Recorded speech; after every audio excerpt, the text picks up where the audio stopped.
How you feeling? You got John Riggs here with another round of open cart surgery. This is Power Rangers. Which one is this one? Power Rangers Time Force. Power Rangers Time Force. Gotta apologize, I'm not too familiar with the Power Rangers series. But this is a game for the Game Boy Color, as you can tell, because it has the convex top there. If it was caved in, it'd be Game Boy. And we're gonna see if we can get it working. This game is not working, so I'm gonna do what I've been doing for games since like the 90s. In hopes to get this game working again. Now, I haven't had a whole success rate, not a very big success rate with Game Boy Color. I haven't had a big success rate with games in general recently, so I'm hoping for a win on this one. Now, in this series, Open Cart Surgery, I just try to get these games that are not working again. I try to get them working again. Most of the time, it's just cleaning them, but if I have to like bust out the soldering iron or something like that, maybe do like a solder reflow or something, we'll get to that when the time comes. But I don't have a tech background or engineering degree of any kind. I went to college for communications, of all things, and that's not going to help me fix this game, but I'm going to see if I can get it working again. So let's give it a shot. Righto then. So we have Power Rangers Time Zone. Time Zone? Time Force. Time Force. Power Rangers Time Force. I already said it just like a little bit ago too. And you can just test it out on anything, but for this I'm going to use my Game Boy Advance SP because it does also play Game Boy and Game Boy Color games. And I just want to make sure that it's working in the first place. Alright, so this is working. Very cool. Alright, don't get too excited. It's just it's a bootleg. But it was still in the system when I grabbed it for the purpose of this video. So, let's see what it looks like without. And right there, if it doesn't say Nintendo, that's always like your first telltale sign that it's not gonna work. Alright, let's see what we got here. So we can open it up. It just takes a one screw, one of these guys. It's your 3.8mm game bit, security bit. It's the same as Nintendo, Super Nintendo, some 64, even some Genesis uses this. Easy to find on eBay. And of course also all the other tools that I'm using, like including like this blue pad, this kind of like thermo safe thing. It's all linked in my Amazon affiliate in the description of this video, if you're curious. I can open it up. Well, you know what? So we can try the 1-up card, which is almost just as big. Just about anyway. Oh, there you go. Look at that. It does fit. Kind of like at an angle. Barely. You can kind of squish it in there. That would work. But the 1-up card people also make these much smaller ones. And the purpose of these is they're a little bit thinner, a little bit flatter, and they will fit right in there. So I'm going to try this first, just in case. Just in case. A little fluid side. That's all you need. That was probably a little bit too much fluid, but that's okay. There's only one side of this. And that one does fit right in there. Look at that. So, Game Boy, Game Gear, I suppose you could throw it in there. Yeah, whatever's clever. These are also handy for Nintendo 64 because there's that metal kind of gate that's in the way. I don't know if that's... Game Boy games are usually a little bit more stubborn than all that, but we'll see. Oh. So the little glitchy thing's gone, but it still doesn't say Nintendo right there. Let's open it up, just for fun. You know, I missed the 90s and everything was see-through. Does it open up? Just a little that? You see that?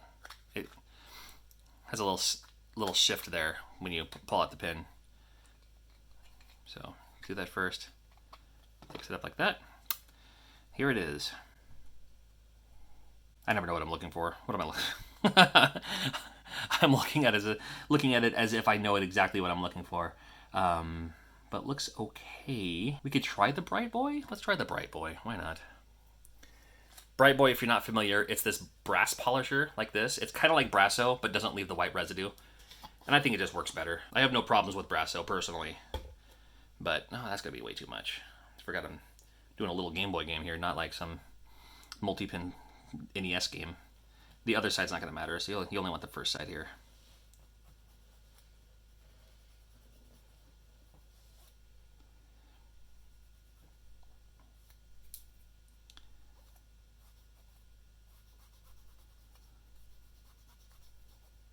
When you start doing this and it makes it sound like you're scratching a record.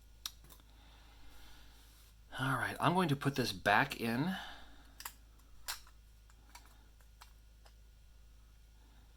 Just so it has the proper spacing. Hey, you, get back. Get back here. There we go.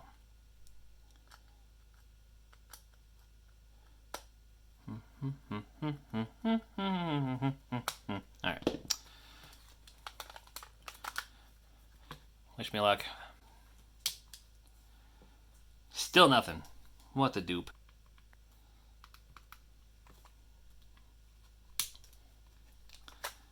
I mean, we could try reflowing the solder on the chips itself. I guess we could do that before removing all doubt. So, for the soldering iron, I do have the Hako that I really, really like. But this is called the Hyper Tough. It's a battery-operated soldering iron. I was gifted this at Retro Game Con as a, like, hey, I got a couple of them, and you want the other one? It's like, sure, whatever. If it works, I mean, it's something, but whether it actually works to clean this game or not, or to reflow the solder points,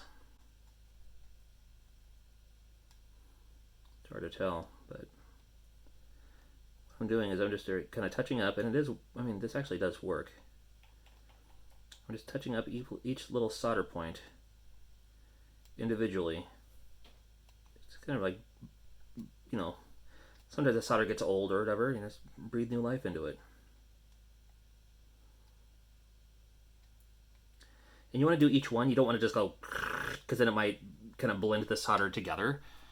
And then when you have, like, you know, the solder going over 2 points, then it'll really glitch up your game there. Again, I don't think this is going to work, but it's worth a shot.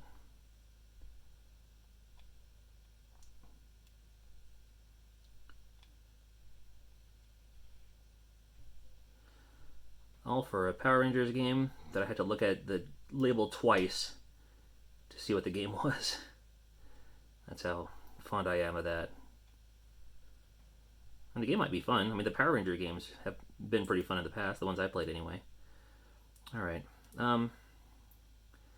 If anything, it's probably just that chip. I'm going to try this one too. These ones are even smaller. Didn't really even get that first one.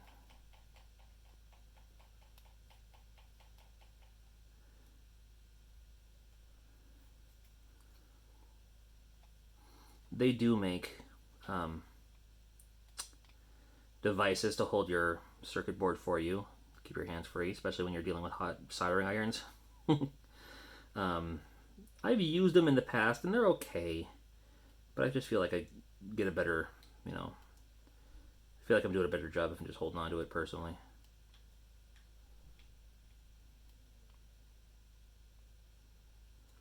Alright, one more round here. And again, like I said, this probably won't work, but at least we'll say we've tried.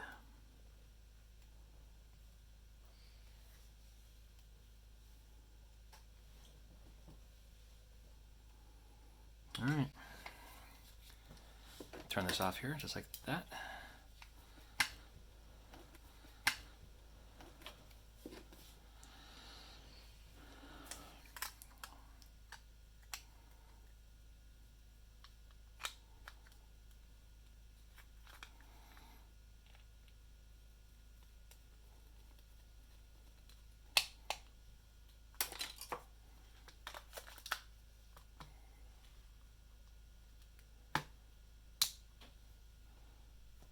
Wait a minute.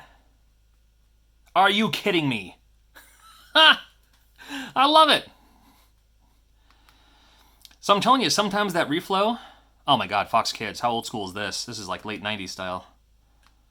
And Natsume. Alright, here it is.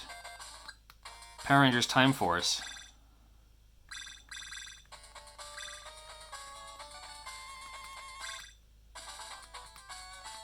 I never actually played this game. I at least want to see it for a second here.